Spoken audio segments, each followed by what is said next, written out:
there! Welcome to today's class. Today, you'll be learning about non-African folktales, and by the end of this class, you should be able to identify features of non-African folktales, narrate some non-African folktales, retell and tell the themes of non-African folktales, and mention moral lessons to be learned from folktales.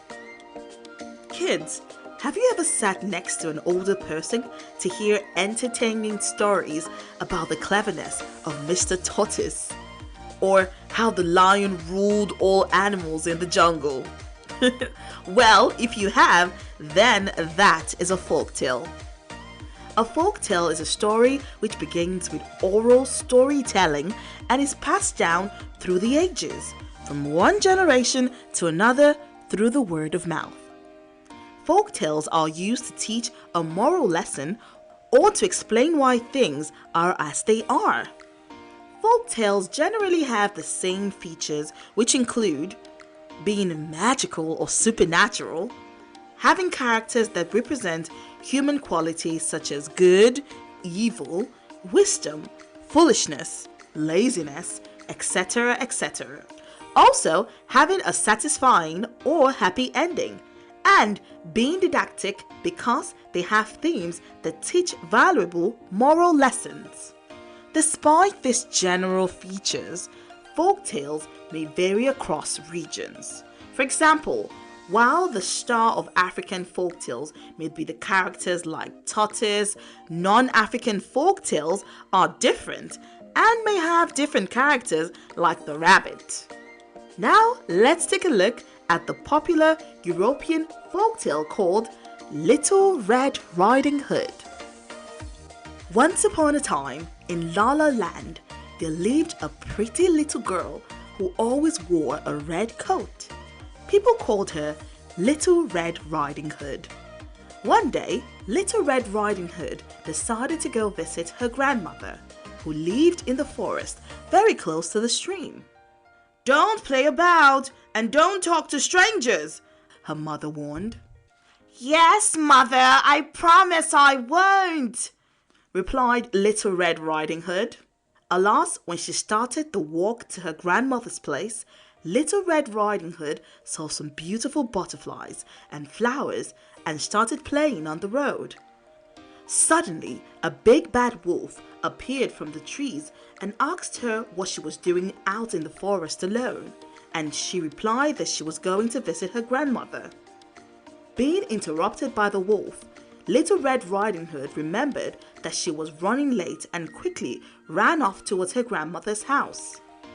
Big Bad Wolf took a short route, arrived at grandmother's house earlier, and quickly swallowed grandmother. Then he wore her clothes and her cap, laid on her bed, and covered himself with her blanket. A short while later, Little Red Riding Hood arrived at grandmother's door and knocked. "Come in," said the wolf, who was pretending to be her grandmother. When Little Red Riding Hood entered the cottage, she could hardly recognize her grandmother.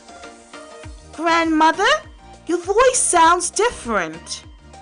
Are you alright?" she asked. "Oh, I just have a little cold," replied the wolf, adding a cough at the end to prove the point. "But grandmother, what big eyes you have," said Little Red Riding Hood as she came closer to the bed. "The better to hear you with, my dear," replied the wolf. "But grandmother, what big eyes you have," said Little Red Riding Hood. "The better to see you with, my dear," replied the wolf. "But grandmother, what big teeth you have," said Little Red Riding Hood, shaking slightly. "The better to eat you with, my dear," growled the wolf, and he jumped out of the bed and began to chase the little girl. Little Red Riding Hood ran out and screamed for help, which attracted a man who came and hit the wolf and made him vomit grandmother, who then ran to hug Little Red Riding Hood in tears. Kids, remember what we said about folk tales having themes and moral lessons? What do you think is the theme of the Little Red Riding Hood story? And what lessons did you learn from the story of Little Red Riding Hood? Well, the theme of the Little Red Riding Hood folktale can be said to be obedience and disobedience, because of Little Red Riding Hood's disobedience in not keeping to her mother's warning of not talking to strangers. Also, did you learn any lessons from the story? I learnt from what happened to the big bad wolf in the end that deceit and wickedness have a bad outcome. I have also learned from what happened to Little Red Riding Hood to always be obedient and keep promises, because if she was obedient and didn't play on the road, the big bad wolf wouldn't have seen her. Kids, did you learn any other lessons from the Little Red Riding Hood folktale?